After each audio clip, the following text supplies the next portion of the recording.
Do atheists ever really become Christians? Does apologetics impact the faith of real people? Is our faith built on any real evidence? Well, join me today for an exciting conversation answering these questions with Michael Ray Lewis. He's a former hostile atheist turned apologetic filmmaker. So I'm excited for you to join us for this conversation today as we learn what changed his heart and mind about Christianity.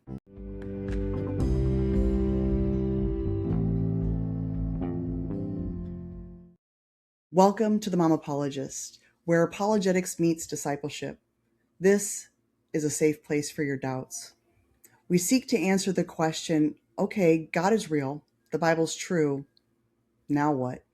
So join me as we learn to think biblically about how to walk through this life as believers, struggling with tough questions, seeking hope, and finding answers together.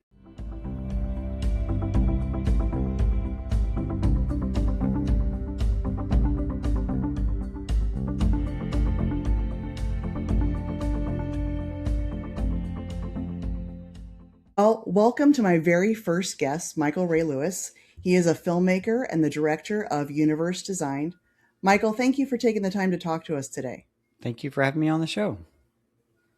Oh, I am so excited to talk to you. I have thought your story was interesting from when we met. And Michael and I are both volunteers on a project in the pro-life movement right now. And we got to meet about a year and a half ago in person where you came out. Yeah, to film me for some of the video footage for that project. And we're this close to being able to launch, and we're excited to be able to share what we've done. It's going to be amazing. But today we're going to talk about your story, and I want to start with, you weren't really raised in a Christian home, were you? No, I was raised in a home where my parents would probably say that they believed in God. My family would say that they believed in God. I'm pretty sure there was a Bible under the bed, but we never touched it. We never talked about God. And so it wasn't even a topic of conversation in our home. And so I would say, no, I did not grow up in a Christian home. So did you believe in supernatural things at all? I mean, there's kids that grow up and they don't believe in anything. It's just very materialistic, humanistic kind of belief system. How would you describe what you believed growing up in general? Well, growing up, I honestly never really thought to think on it too deeply. What's interesting is in our home, we would do things like one of the things we were obsessed with was horror films. We love to watch horror films and scare each other. And what kind of encompassed in that as well as we actually did, we would do seances and Ouija boards and all of that kind of thing. And so there was always, I guess you could say, a supernatural aspect to what my family believed. But even as a kid, I mean, I honestly still didn't believe in any of that stuff. And as I got a little bit older, I kind of learned a little bit more about science. I learned a little bit more about the universe. And I really started gravitating towards atheism because I think I was just never given any good reason to believe it to begin with. And to me, religion was just one of those things that people came up with that it was just something to give them hope or something to put their faith in. And I never really thought twice about it, to be honest. And as I got older, the only real interaction I had with actual Christians were the ones that were on the street corners with picket signs, yelling at me that I'm going to hell. And I just didn't want anything to do with a belief system like that. On top of that, I would watch documentaries like Zeitgeist. There was another one by Bill Maher called Religulous. And in these documentaries, it basically poked fun at the belief system of Christianity and showed that, Jesus was just a myth that was copied over all these other ancient myths. And it really just kind of furthered the mindset that I had that all of that religion in general was ridiculous. And Christianity in particular was one that did not seem very appealing to me. And I did not see any good reason to believe it. And so I really just kind of adopted atheism because to me, I just didn't see any good reason to believe in a God. So you said you guys kind of did horror movies and you practiced like seances and things like that, but You didn't believe in the supernatural. So did you just kind of think it was all fun? Yeah, that's basically what it was. So whenever we would get together, this was kind of what we did. We loved to scare each other. And so I think a lot of my family thought like, oh, this stuff is real and we're messing with ghosts and things like that. But in the back of my mind, I was always like, no, there's like to me, it was just I had fun scaring my family and getting together and doing these things, to be honest. Hmm. Now, looking back at it, at some of the experiences I had, looking back at it, I know now that I was messing with stuff I shouldn't have been messing with. And Mm. my family in general, we like, there were some experiences and things that we saw that to today, I couldn't tell you what they were. At the time, I could come up with some reason for it, but looking back at it today, there's no telling what kind of stuff we were messing with because I was so far away from Christ. I was so far away from any concept of God. And Mm. so to me, it was just fun.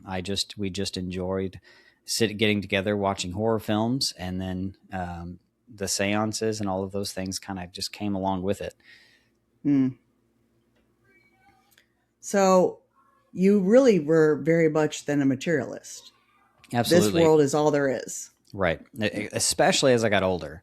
When I was younger, I just really never thought about it. But the more I got older and the more I started to think about the universe, and I think that it really, I just adopted the materialism because there was no good reason to believe in Christianity. And I mean, after all, science had disproven Christianity. These were the kind of Mm. mindsets that I had.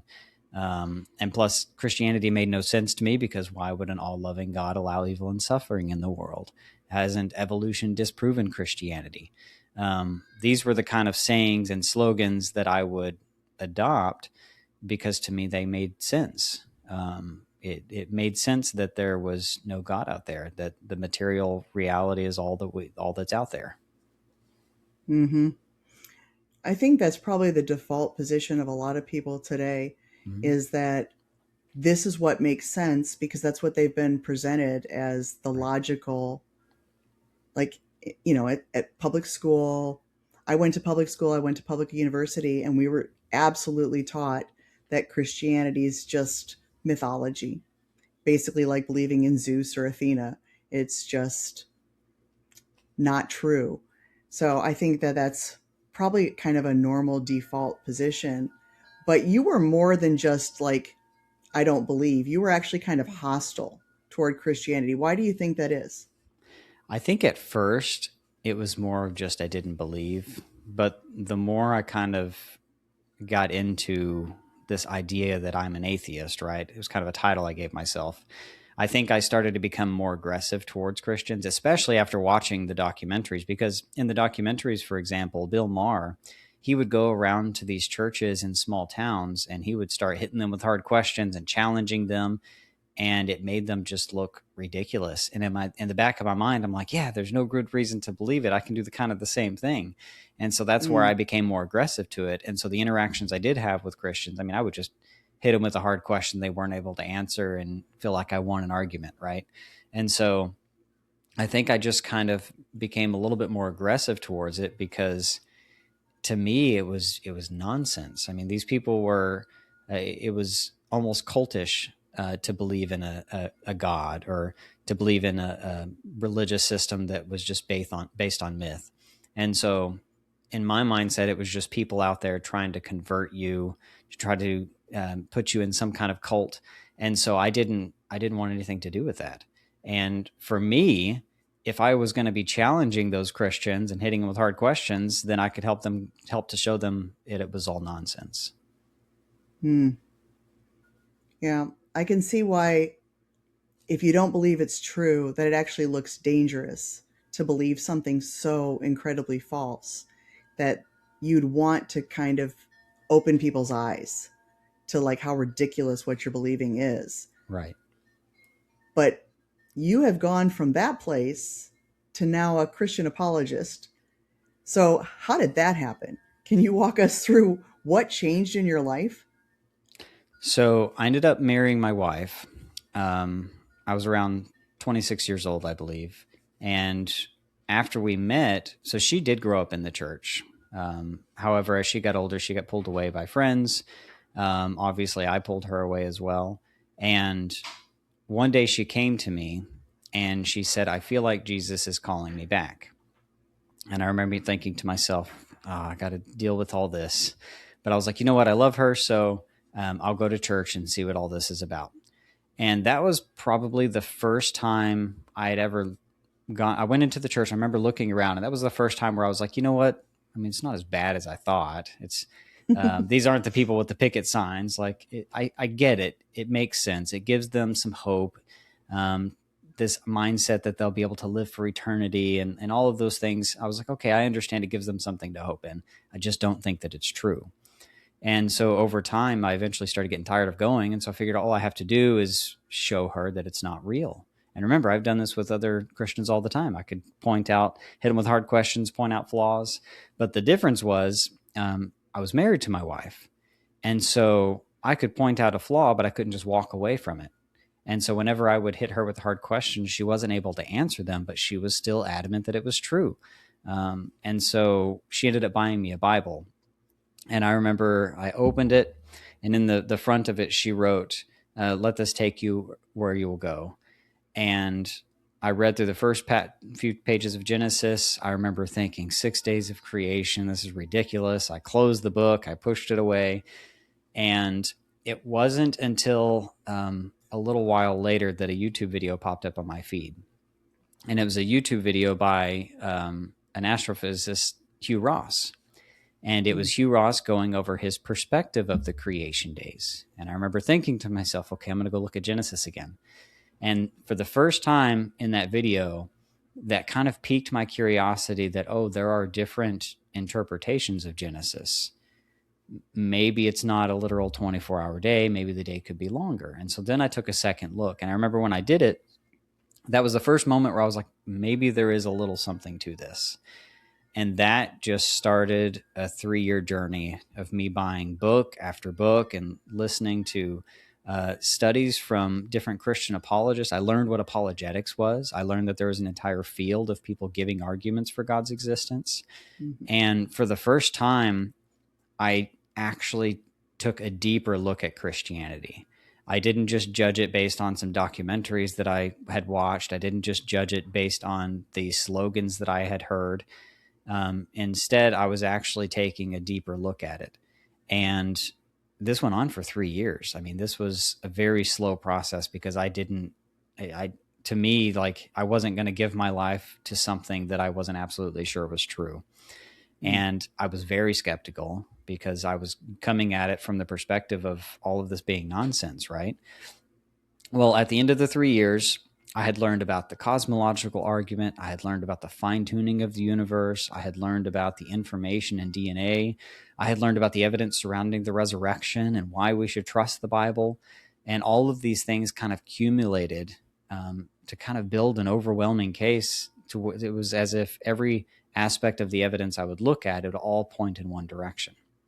Well, at the end of the 3 years, I still had questions on like angels, demons, heaven, hell, like the whole gospel message in general. And I was asking my wife a bunch of hard questions again. And she finally said, you know what? I don't know how to answer these, but we do have a friend of the family who's a theologian. So why don't you go and have a conversation with him? So I'm like, all right. So I wrote down 5 pages full of questions. And they sent me to this guy's house. And I remember I walked in and just started going down the list. And as I went down the list, he would answer each question. He would do it. And I remember he'd pull out his Bible and he'd look through it and he'd read a passage and he'd answer it using scripture. Every single question he would answer using scripture. And at the very end of it, I had asked the final question and he looked up at me and he said, so do you think that it's actually true? And this had been 3 years at this point. I mean, I was already becoming convinced. And so I said, I think I do. But it didn't really sink in until the drive home. On the way home, that was when it really started to hit me that I actually think that this is true. And it was in that car ride that I ended up throwing my hands up and I said, all right, Jesus, what's next? Gave my life to Christ. And since then, I've only studied more and learned that there's even more arguments for God's existence. And the evidence is just completely overwhelming. And most Christians know nothing about the evidence. And so I realized that after I gave my life to Christ, I'm thinking like, for one, the Christians that I had interacted with didn't know the argument. So I just But even after giving my life to Christ, I remember thinking, this is how it works. People look at the evidence, they give their life to Christ, and then they kind of go on this journey. But I realized that wasn't the case, that a lot of Christians didn't know the answers to the kinds of objections most people have. And Mm-hmm. so the result of that is that people are not out there sharing their faith. And so I became passionate about, like, if this is actually real, then I should be telling everybody about it. And so that's kind Mm-hmm. of where my passion came, that I just had this desire. I need to go out and share this with as many people as I can. So I keep picturing you on that drive home, running through all the things in your mind. What were you feeling at that point? Like, you've been pretty dedicated to not believing this, and all of a sudden you're convinced it's true. Like, what was that emotionally like for you to make that transition? To be honest, there were a lot of things going on in my head. One of the things was that I couldn't deny the evidence. The evidence was very sound. And so I think I started to kind of realize, it's not really the evidence that's holding me back, but it's the fact that I don't want it to be true. And then I start thinking, well, why don't I want it to be true? And there a lot of things were going through my head, because one of the things I was thinking about was like, one, I mean, I don't want to be called a Christian. I know what people view of Christians. I don't want that label, Mm, but I actually think this is true, but I don't want to identify as a Christian, because to me, my mindset was bigoted people who were judgmental and always holding picket signs. Like, that was it had such mm, an impression on me that I didn't want it to be involved in anything like that. But I was to the point now where, like, I actually think that this is true. And mm-hmm, then I think I even started thinking about, well, why am I so resistant to it? It's like, why am I pushing it away? Even though the evidence is there, why is it taking me 3 years to give my life to Christ? And I remember even having a conversation with my wife prior to this. And one of the objections I had was, I can't believe in a God who would send me to an eternal punishment just because I have a little bit of trouble believing in him. Like, I just refuse to do that. To me, that was a God that was hateful. But the reality was, that was because I didn't have a proper understanding of the gospel. I didn't have a mm, proper understanding of the fact that God wasn't sending me anywhere, that I was sending myself there, that I was already separated from God, and he's standing right in front of me with his hand open, and all I have to do is take it. And I was pushing it away. And I think all of these types of questions were being mulled over in my head. And I think I finally came to the realization, it's like, it's true. I should believe it because it's true. And when I threw my hands up and I said, all right, Jesus, what's next? I did that, looking back at it now, without even having a proper understanding of the gospel. I knew what it was. Like, I knew repent and mm, believe, give your life to Christ. Like, I knew all the slogans and the sayings, but it didn't really sink in that moment. In that moment, that was just me saying, all right, what's next? And so when I did that, I remember it was almost like a fog left my mind, and I could finally see reality for the way that it actually is. And things mm-hmm, became more clear. And then after that, I don't remember if it was the next day or maybe a week later, but that was when I finally understood the gospel. I finally would read through it, and I would actually understand the gravity of my sin, the gravity of my separation from God, the need for me to reach out and cry out, God, save me. And so I don't know how all that worked out. I don't know what the Holy Spirit was doing in me, to be honest. Like, looking back, I'm just telling you how I felt through the process. And so I don't mm-hmm, know if he did something in me on that car ride that kind of opened my eyes. I don't know if that was my moment of salvation, when I threw my hands up and said, Jesus, or if it was later when I understood the gospel properly. And so it's interesting because there's so many theological debates about these topics. And mm-hmm, in the experience that I had, I don't know how it happened, but it happened. And it was the evidence that was creating barriers for me. And I think it creates barriers for a lot of people. And I think we need to help people knock down those barriers and help them to realize, look, you need to believe it because it's true. And if we can knock down those mm. barriers, what we can do is we can show them that you may have convinced yourself that you don't believe it because there's not enough evidence. But the reality is that you don't believe it because you don't want to believe it. Right.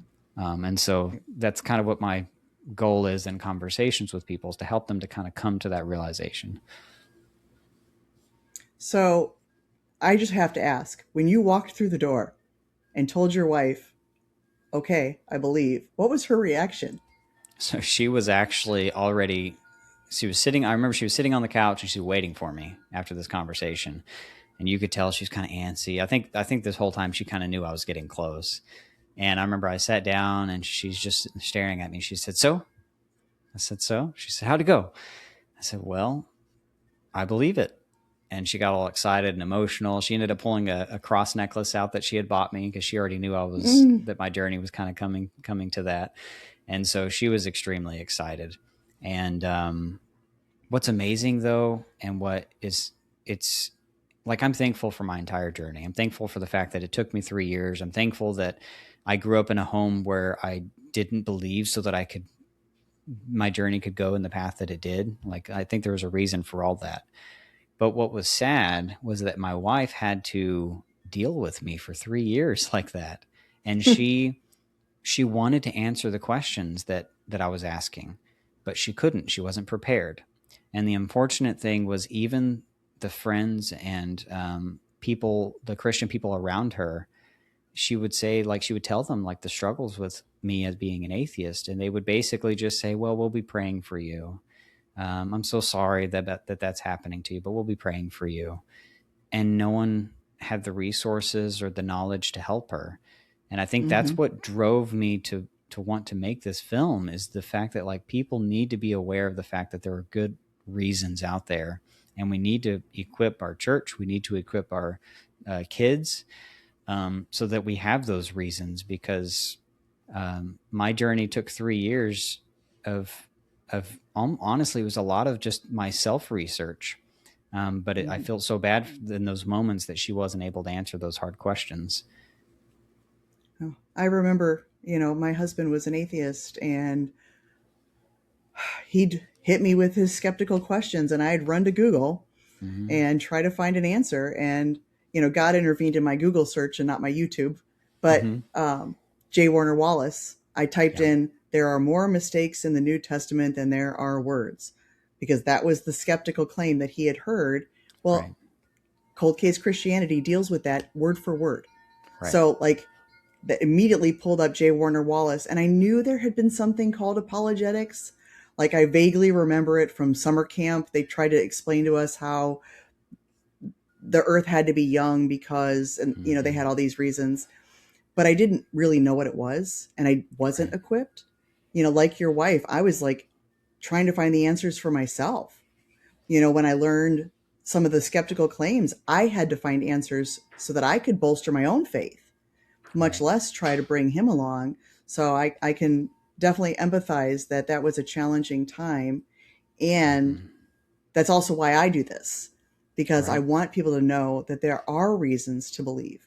You know, I think you've talked about it being like death from a thousand paper cuts, or the straw that broke the camel's back. Like, it's not one piece of evidence, it's Right. all of it. When you start putting together all the little pieces and you get to this place where the case is just so big, it's not enough to say 100% everybody's going to believe if you look at this case, but it's big enough that it's reasonable to believe. And Right. then once you believe, the Holy Spirit does do something inside of you, and the Bible becomes like so much clearer. Mm-hmm. I was smiling while you were describing that, because I've had that moment where I just went, "Okay, God, that's it. I'm yours." And then reading the Bible becomes a completely different experience. Right. The Holy Spirit speaks to you as you're reading and illuminates things, and all of a sudden there's a clarity, and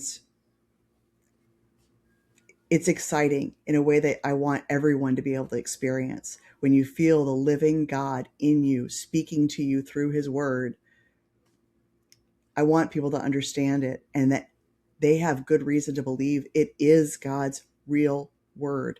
It's not just stories made up by people. And I think that's why what you're doing is so important.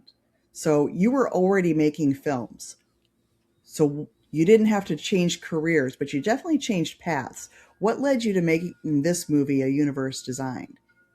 Well, after I'd given my life to Christ, and I had already kind of started having conversations with non-believers, and um, just that realization, the fact that that most Christians didn't know about apologetics. I was I was already struggling because at the time I was still making horror films is really what I did most. Even as an atheist, and even a little while after giving my life to Christ, I was still. I mean, this was kind of the film industry that I was in, because the easier films to make in the indie film world are horror films, and that's just kind of what we did. And remember, I was obsessed with them as kids as well, so that was kind of just Mhm. part of what types of films I was doing. Well, after I gave my life to Christ, I was like, well, I want to get out of this. I want to do something that's meaningful. And I remember thinking, well, I don't want to do a Christian film because those are terrible. And I told my wife, I was like, well, can we make a Christian horror film? And I'm like, well, no, I don't need to do that. And so there was all these things just going over in my mind. And it was actually my wife who suggested, she said, why don't you do a documentary on the evidence that convinced you it was true?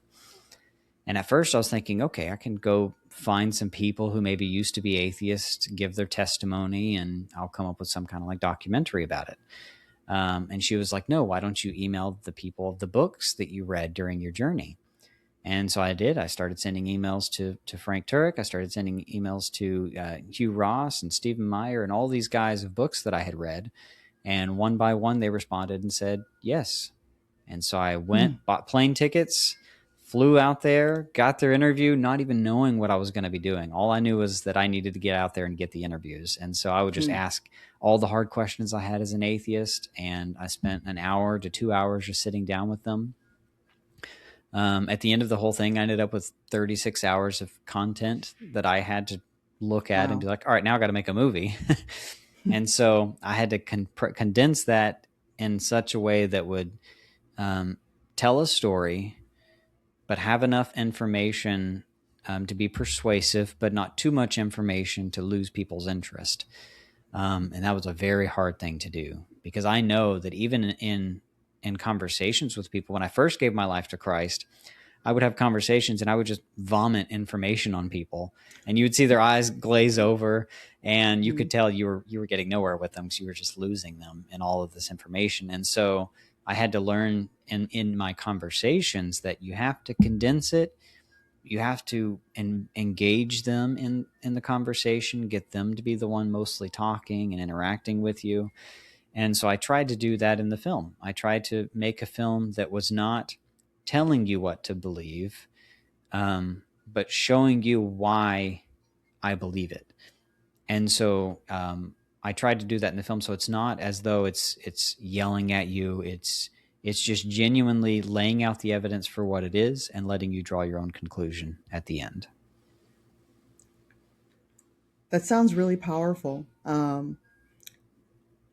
It's hard to watch it as someone who already believes and somebody who's already in the apologetics world, and because I'm already on your side. But I think the way that you have filmed it is so beautiful that just the cinematography, like, it's visually entertaining as well as engaging mentally. Mm-hmm. And the way you seamlessly move from different points of view and different topics really is engaging. So it tells a story without telling a story. Like, it kind of leads you on a mental journey of, how do we go from I don't know, but I'm curious, to I want to look more into this. And I think you do that really, really well. What is your hope that the film accomplishes? Um, well, I told myself when I was making the film that if it changes one person, it'd be worth it. Um, and my entire goal originally was actually targeted just towards the seeker, towards the non-believer. I wanted to, I mean, I have a heart for people who don't believe because I was there. And so I really, my goal is for it to pique someone's curiosity. I always, in the back of my mind in making the film, thought of the book by Greg Koukl, Tactics. And the one thing I want the film to be is that stone in someone's shoe. I want to put a stone in someone's shoe to get them thinking, because I can't build an entire case in an hour and 20-minute movie. But what I can do is I can pique your curiosity and then challenge you to go and do the research yourself. And so for the non-believer, that's my target. But in the middle of creating the film and realizing just how many Christians aren't aware of this, my goal is also for this to be a resource for Christians to encourage them to know that what we believe is actually true, but also to challenge them to help them to realize we need to be answering these questions. You need to equip yourself to be able to answer the hard questions, because what I've noticed is the Christians who don't know the answers to a lot of these objections are not out there evangelizing. They're not out there having conversations with people because they're afraid they're going to get asked something that they don't know. They're afraid the conversation will just get awkward. And so the hope is that this will encourage them and challenge them to go and do the research themselves as well, to prepare yourself to have those conversations, but also that this would be a resource so that, like, say you're out having a conversation with someone and you have 5 minutes with them. Normally we would recommend a book for them to read, but today it's very difficult to get people to read books. So what if you had a film that you could recommend for them to watch, that it would only take an hour and 20 minutes of their time? And so the hope is that this would be an evangelistic tool for the believer to be able to use.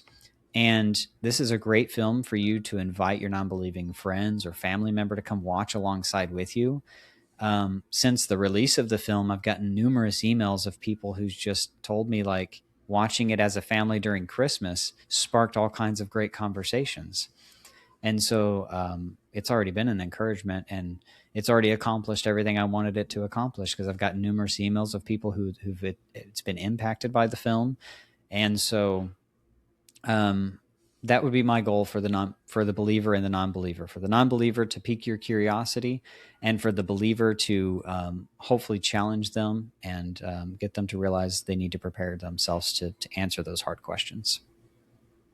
Yeah, I think a lot of believers aren't even aware of 1 Peter 3:15.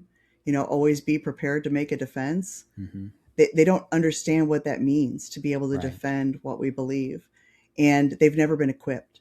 Most churches aren't doing it. Right. So we need to be apologists for apologetics, because Right. they don't know it exists and they don't know how to even get started. So you said you read a ton of books. If you had to recommend 2 or 3 that are your favorites, in addition to Tactics by Greg Koukl, which ones do you think people should start with? I would start. So the very first book I ever read about the topic, the one that really kind of got me thinking, was Timothy Keller's Reasons for God. I remember that was a great book at the time, but I would highly recommend Frank Turek's book, I Don't Have Enough Faith to Be an Atheist. I would highly recommend J. Warner Wallace's book, A Person of Interest. I would highly recommend any of Josh McDowell or Sean McDowell's books, Evidence That Demands a Verdict. There are so many resources out there. But if you're just now looking at this, the main one I would recommend is I Don't Have Enough Faith to Be an Atheist, to prepare yourself for the objections, Tactics to prepare yourself for the conversation, and A Person of Interest to just encourage you in what you believe is actually true. Those are definitely 3 of my favorites that I love to recommend. Mm-hmm. I think I've read I Don't Have Enough Faith to Be an Atheist like 4 or 5 times at this point. Yeah. Because it covers everything from why is there something, to Jesus died on the cross and this is what that means, and that we know that he was raised from the dead. Like, it goes the whole gamut. It covers pretty much, it's kind of like, if you've never done apologetics, it's a good way to get introduced to every kind of aspect of the different fields of apologetics and the different areas of interest. So I think that's a great starter book. But J. Warner Wallace's Person of Interest, I also think is amazing, because it's so graphic. There's so many images, and it helps you visualize the idea of there's a buildup to a major event. It's kind of like Christmas. We have all this buildup to this major event, and then there's the fallout. There's the wrapping paper and all the stuff, that evidence of Christmas morning happening. What would that look like? And he uses a no-body homicide. Crime stories are huge right now in popular culture. So his using that crime experience to kind of show us how there was a buildup to the Messiah coming, and then there's a fallout from the Messiah being here. What does that look like? And what would we expect to see? And then what do we see? And how does that line up? That makes Jesus even more compelling than I think Cold Case Christianity does, which is also amazing on the New Testament and the historicity of the Gospels. So those are great recommendations. Mm-hmm. Um, Before we go, I want to just ask you, if you had to pick the one piece of evidence that really shocked you the most as you were on your journey, what do you think was the most shocking piece of evidence that was like, I didn't know that, or really started turning your heart toward belief? I would say that it would be the fine tuning. I think that when I realized just the odds of all of this happening by chance, of having a planet that could support life, of having even within the fine tuning of the cell and the way that it's designed, I think the fine tuning argument was by far the one that really got me thinking that the odds of all of this happening by chance are just impossible. But yet here I am, and here I am able to ask the question, why am I here?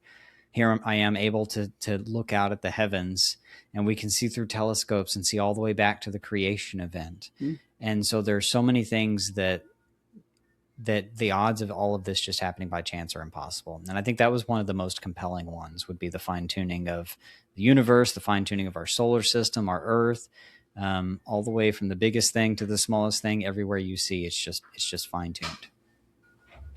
Yep. Hugh Ross, you mentioned earlier, he's one of the best on that argument. He's got his website, Reasons to Believe, Mm-hmm. and they have a compendium where they keep track of all the different um, requirements for life. And I think it's the number is almost like 1,000 in order to have human size life, like world dominating, civilization building kind of life. It's almost 1,000 different variables that have to be hair thin precision. It's just, even Christopher Hitchens, the famous atheist, said that was the best argument for the existence of God. And I think once you start looking at that, it's hard to deny there has to be something. It really is. And especially, like, that's what I love about Reasons to Believe, is Reasons to Believe, they're within the scientific community, and they're always posting new discoveries that number just keeps growing. The Mm-hmm. odds are they are virtually impossible. And so it's just that much more amazing that every piece of evidence that we find in science, every piece of evidence that we find, it all just builds a stronger case. And you wouldn't expect that unless it's actually true. The more I research, the more I learn, the less I understand because there's so much out there to learn, but the more you see God's hand in all of it. And I really thank you so much, Michael, for coming today and sharing your story, letting us kind of follow along on your journey from atheist to Christian. And this movie is absolutely worth seeing. I think you have a website for the movie too, where people can go donate to your next film. And what kind of projects do you think you might want to work on next? So my goal in this film is for it to make enough money that I can continue to make films like this. Every film that I'm going to make will be geared towards apologetics because that is where I see the biggest need. So no matter what the next film will be, it will be an apologetic based film, whether it be a documentary or a narrative film. That all depends on how well this release goes. Because it's hard to make money with films. It's hard for it to generate enough to be able to produce this film. I did the entire thing on $150,000 budget, which is very, very low for a film. And the only way I was able to do that was because I did all the filming myself, the editing myself. Most of that was outsourced for VFX, for music, and so my hope is that this will generate enough to make a larger budget film. And to continue making films like this. And like you said, the website's set up where you can donate to help us do future projects. I have it set up to where you can do the purchases for the film. You can get it on Amazon, Apple TV, Google Play, Vimeo, any of the major streaming sites. I've created a resource tab on the website so that after you watch the film, the hope is that you'll go and do the research yourself, because under the resource tab, I have all of the ministries of all of the people I interview in the film. And so the hope is for the website to kind of become a central location that we can kind of help to kind of almost build a community of people to be able to go out there and help others to see the evidence. And I'm not a scholar. But my goal is to help people to see and go to the resources of the people who are scholars, because there's just so many out there. And so, yeah, that's the goal, to continue making films just like this, and helping direct people to apologetics, helping direct people to the evidence for God, and just doing the Great Commission. So that website is universedesign.com. That's it. All right. So everybody go check that out, because this movie, he says it was on a shoestring budget, but it looks like $1 million project. The trailer is so well done that the first time I saw it, I was like, I need to watch that movie. And I was anxiously awaiting its release. So please go watch the movie. Please buy it so that you can show it to your friends. Invite people over for a movie night and be prepared for some of their questions. There's a good way to at least say, I haven't answered that for myself yet, but I'd love to get together with you next week. Don't be afraid. If you don't have an answer, tell them you don't have an answer, because what Michael and I both want to do is invite people to ask the questions, because there are answers. That's right. So, until next time, keep seeking truth, hold fast to faith, and don't be afraid to ask the tough questions, because God has answers.